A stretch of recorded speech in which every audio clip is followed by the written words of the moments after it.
कहानी की शुरुआत में हमें क्रिस्टोफर नाम के बच्चे का बचपन दिखाया जाता है, जहां उसे 100 एकड़ वुड नाम के एक जंगल में कुछ क्रिएचर्स मिलते हैं, या फिर आप बोल सकते हैं कि कुछ ऐसे जीव मिलते हैं जो हाफ ह्यूमन और हाफ एनिमल होते हैं, जिनमें विनी द पूह, पिगलेट, आयोर, रैबिट और आउल है। इन सब क्रिएचर्स के साथ उसकी बहुत अच्छी दोस्ती हो जाती है। वो उन सब के साथ खेलता, उनको खाने को देता और उनके साथ खाता था। वो सब एक साथ खूब मस्ती करते थे।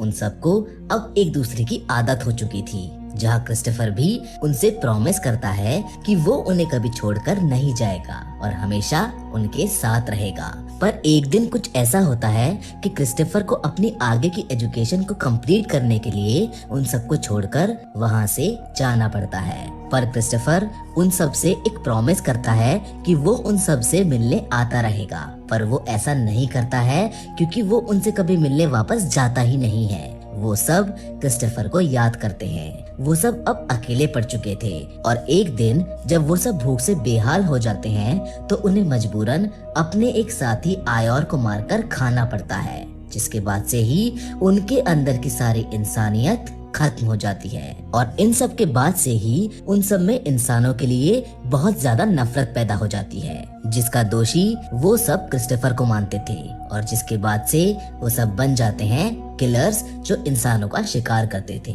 अब हमें सीधा 5 साल बाद का सीन दिखाया जाता है, जहां क्रिस्टोफर अपनी होने वाली वाइफ मैरी के साथ उसी 100 एकड़ वुड नाम के जंगल में आता है, जहां वो उसे अपने बचपन के दोस्त यानी विनी द पूह, पिगलेट, आयोर, रैबिट और आउल से मिलाने लाया था। पर वो नहीं जानता था कि उसके उन सब को छोड़कर चले जाने के बाद से ही वो सब अब किलर्स बन चुके हैं जो इंसानों का शिकार करते थे। जिसके बाद मैरी और क्रिस्टोफर उन्हें वहाँ जंगल में ढूंढने लगते हैं, पर उन्हें वहाँ कोई नहीं मिलता है। पर जैसे ही वो उस जगह पहुँचते हैं जहाँ बचपन में वो सब रहा करते थे, तो क्रिस्टोफर को पूह के बकेट में खून भरा हुआ दिखाई देता है। और जब वो चारों तरफ देखता है तो उसे कंटेनर्स में और भी खून नजर आता है। हर तरफ सिर्फ खून ही खून होता है, जिसको देखकर वो काफी हैरान हो जाता है। जिसके बाद अब वो पूह के घर में अंदर चला जाता है, जहाँ वो अपनी एक पिक्चर को देखता है जो उन सब ने जला रखी थी। जिन सब को देखने के बाद अब वो दोनों वहाँ से छिपकर भागने का डिसीजन लेते हैं, क्योंकि वो दोनों बहुत ज्यादा डर चुके थे। पर तब तक पूह और पिगलेट वहाँ आ जाते हैं, जो उन दोनों को देख लेते हैं और पिगलेट पीछे से आकर मैरी का गला एक मेटल चेन से बांधकर उसे वहीं क्रिस्टोफर के सामने जान से मार देता है, जिसे क्रिस्टोफर बस देखता ही रह जाता है। पूह और पिगलेट मिलकर क्रिस्टोफर को अपने साथ वहां से ले जाते हैं, जिसके बाद न्यूज में और कई सारे आर्टिकल्स में ये दिखाया जा रहा होता है कि इन जंगलों में कोई ऐसे क्रिएचर्स रहते हैं जो इंसानों का शिकार करके उनको मार देते हैं, और आज तक जो भी इंसान वहां गया उसका कुछ पता ही नहीं चला। जिसके बाद अब अगले सीन में मारिया नाम की लेडी को दिखाया जाता है, जो अपनी थेरेपिस्ट के साथ होती है, जहां हमें पता चलता है कि हाल ही के कुछ दिनों में उसके साथ कुछ ऐसा घटा है, जहां एक आदमी उसका पीछा करते करते एक दिन उसके घर तक आ गया था, जिसने उसके साथ बदतमीजी की थी। जिसके बाद उसे पुलिस तो अरेस्ट कर लेती है, पर इसका ट्रॉमा आज भी मारिया को परेशान कर रहा था। उसकी थेरेपिस्ट उसको सजेस्ट करती है कि तुम्हें इन सब से बाहर निकलने के लिए कहीं बाहर घूमने जाना चाहिए, जिसकी वजह से तुम्हारा माइंड फ्रेश हो जाएगा और तुम्हें मूव ऑन करने में हेल्प मिलेगी। अपनी थेरेपिस्ट की बात को मानकर वो अपनी 4 दोस्तों के साथ निकल जाती है, जिनका नाम जेस, लारा, एलिस और जो होता है। वो सभी उसी 100 एकड़ नाम के जंगल में जाते हैं, जहाँ रास्ते में उन्हें एक गैस स्टेशन भी मिलता है, जो शायद काफी समय से बंद पड़ा हुआ है। और वहीं उनकी मुलाकात एक कपल से होती है, जहां वो कुछ बातें करके वहां से आगे चले जाते हैं उसी 100 एकड़ नाम के जंगल में, जहां हम उनकी एक और दोस्त जिसका नाम टीना होता है उसे भी वहां पर आता देखते हैं, जो रास्ता भटक जाती है और अपने दोस्तों से कांटेक्ट करने की कोशिश करती है। पर वो पास के जंगल में पूह को देख लेती है, जिसको देखकर वो बहुत ज्यादा घबरा जाती है, क्योंकि उसने पहले कभी भी हाफ ह्यूमन और हाफ बियर नहीं देखा था। जिसके बाद वो वहाँ से भागने लगती है, जहाँ पूह भी उसका पीछा करता है। टीना पास ही की एक फैक्ट्री में जाकर छुप जाती है, पर पूह उसे देख लेता है और उसे किसी कटिंग मशीन से काट देता है। जिसके बाद वो उसका खून एक बाल्टी में कलेक्ट कर लेता है। अब हमें दिखाया जाता है कि पू के बाकी के साथी भी उसके मांस को वहीं खाने लगते हैं, जहां दूसरी तरफ मारिया और उसके दोस्त आपस में बातें कर रहे होते हैं, जिन्हें इसका जरा भी आइडिया नहीं होता है कि उनकी दोस्त टीना जो उनके पास आने वाली थी वो अब मारी जा चुकी है। जिसके बाद पू क्रिस्टोफर के पास जाता है, जहां उसने उसे बांध रखा है। वो सभी क्रिएचर्स क्रिस्टोफर को बहुत ज्यादा टॉर्चर करते हैं। वो उसे मारते हैं क्योंकि वो भूले नहीं थे जो क्रिस्टोफर ने उनके साथ किया था।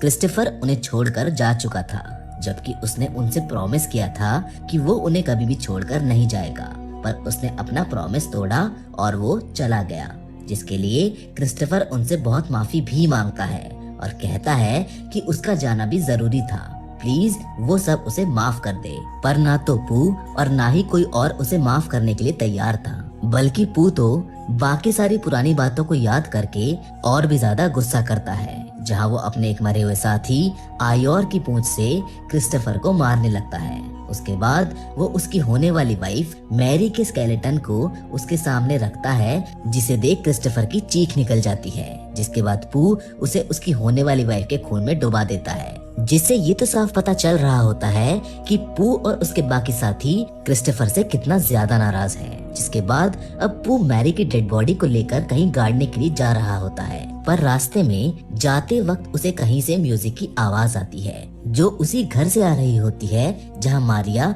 और उसके दोस्त छुट्टियां बिताने आए होते हैं। उस आवाज को सुनकर पू केबिन की ओर बढ़ने लगता है, जहां मारिया की एक दोस्त लारा वहीं बाहर बने स्विमिंग पूल में एंजॉय कर रही होती है। वो अपनी पिक्चर्स क्लिक कर रही होती है, जहां एक पिक में उसे अपने पीछे पू की शैडो दिखाई देती है, जहां वो पीछे मुड़कर भी देखती है पर उसे कोई दिखाई नहीं देता है। उसे ऐसा लगता है कि कोई उसके साथ मजाक कर रहा होगा और वो ज्यादा नोटिस नहीं करती है। वो फिर से एंजॉय करने लगती है, जहां पू और उसका साथी पिगलेट लारा के पीछे से आते हैं और एक कपड़े से उसके फेस को कवर कर उसको वहीं बेहोश कर देते हैं। वो उसको अपने साथ ले जाने लगते हैं, जहां वो दोनों उसे रोड पर लाकर लेटा देते हैं। उन्होंने उसे पूरी तरह से बांधा हुआ होता है और एक कार में बैठकर उसे उसी कार से कुचल देते हैं, जिससे लारा की बहुत बुरी तरह से मौत हो जाती है। लेकिन मरने से पहले वो दर्द से बहुत तेज चिल्लाती है, जिसकी वजह से उसकी आवाज उसकी सभी दोस्त सुन लेती हैं, जिसको ढूंढते ढूंढते वो सब बाहर आ जाती है।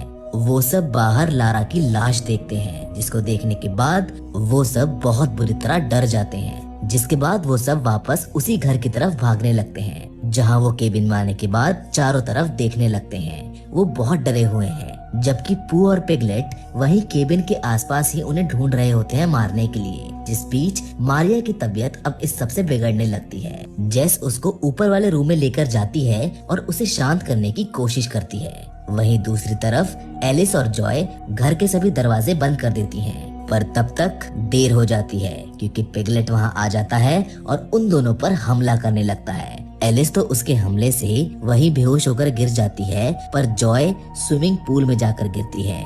पिगलेट भी उस स्विमिंग पूल में जाकर उतर जाता है और जॉय को एक हैमर से इतना ज्यादा मारता है कि उसकी वहीं मौके पर मौत हो जाती है। जिसके बाद पू भी वहां पर आ जाता है और वो दोनों मिलकर बेहोश पड़ी एलिस को अपने साथ ले जाने लगते हैं। पू और पिगलेट को ऐसा करते देख मारिया और जेस भी देख लेती हैं। वो दोनों पू और पिगलेट का पीछा करके उनके घर तक पहुंच जाते हैं, जहां वो देखती हैं कि पू ने एलिस को बंदी बनाया हुआ है और खुद दूसरी तरफ बैठकर लोगों का खून पी रहा है और उनका मांस खा रहा है। मौके का फायदा उठाकर मारिया और जेस अपनी बंधी हुई दोस्त के पास आती हैं और उसे चुपचाप वहां से आजाद कराती हैं। लेकिन जैसे ही वो लोग वहां से जाने लगते हैं, उन्हें किसी और की भी आवाज आती है, जो कोई और नहीं बल्कि क्रिस्टोफर होता है, जो बहुत ज्यादा जख्मी हालत में है। मारिया और उसकी दोस्त क्रिस्टोफर को भी आजाद करा देती है, पर क्रिस्टोफर उन्हें वहां बंधी हुई एक और लड़की के बारे में बताता है, जिसका नाम शार्लिन है।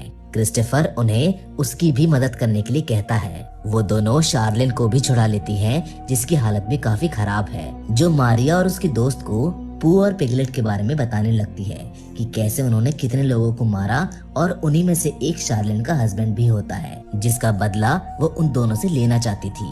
जिसके बाद वो पू के घर में दोबारा चली जाती है, जहां पीछे से पू आकर बड़ी आसानी से उसे आग की जलती भट्टी में डालकर मार देता है, जो मारिया और उसकी दोस्त भी देख लेती हैं, जिसे देखकर वो बहुत ज्यादा डर जाती हैं और उन्हीं में से उनकी एक दोस्त की चीख निकल जाती है, जो पू और पिगलेट सुन लेते हैं और उनका पीछा करने लगते हैं। वो सब भी अब अपनी जान बचाने के लिए वहाँ से भागने लगती हैं। जिस बीच एलिस वहीं पर फंस जाती है और मारिया और जॉय वहाँ से बाहर भाग जाती हैं। एलिस वहीं छिप जाती है, जो पीछे से पिगलेट को रस्सी से बांध देती है और उस पर किसी चीज से वार करती है, जिससे वो चिल्लाता है और उसकी वहीं पर मौत हो जाती है। पर उसकी आवाज पू तक पहुंच चुकी होती है, जो जल्द ही वहां आ जाता है, जो पिगलेट की लाश को देखकर अपना होश खो देता है। उसे गुस्सा आने लगता है और वो एक नाइफ से एलिस को मार देता है, जिससे उसकी वहीं पर मौत हो जाती है।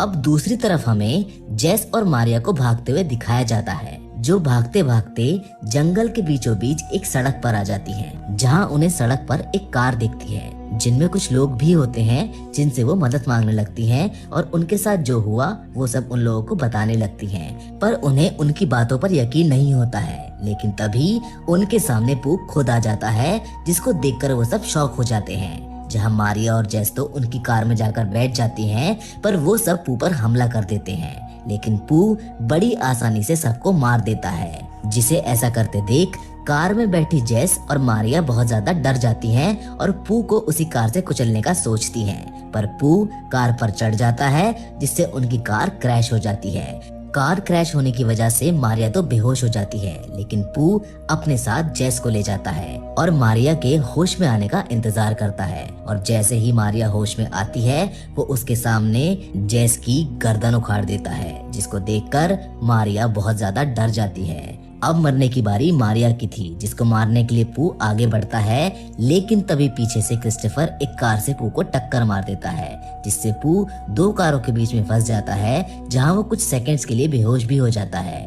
पर क्रिस्टोफर को लगता है कि शायद अब पू मर चुका है और वो मारिया के पास जाने लगता है, लेकिन तभी पू को होश आ जाता है और वो फिर से मारिया को मारने के लिए आगे बढ़ता है। पर क्रिस्टोफर उसके आगे बहुत गिड़गिड़ाता है कि वो उसके साथ रहेगा, उसकी बात मानेगा, प्लीज वो उसे ना मारे। क्रिस्टोफर उससे ये भी कहता है कि तुम्हारे अंदर अभी भी कुछ अच्छाई बाकी है, तुम चाहो तो अभी भी बदल सकते हो। जिसके बाद क्रिस्टोफर उससे बचपन में अकेला छोड़कर जाने के लिए भी माफी मांगता है, पर पू उससे यही कहता है कि तुम हमें छोड़कर चले गए थे। जिसके बाद वो चाकू से मारिया के भी टुकड़े कर देता है, जिसको देखकर क्रिस्टोफर डर जाता है और अपनी जान बचाकर वहाँ से भागने लगता है। जिसके साथ ये फिल्म यहाँ पर खत्म हो जाती है। उम्मीद करते हैं कि आपको ये फिल्म पसंद आई होगी। फिलहाल तो हमारी आज की वीडियो में बस इतना ही, लेकिन हम फिर से जरूर मिलेंगे एक और नई इंटरेस्टिंग कहानी के साथ। पर तब तक के लिए धन्यवाद।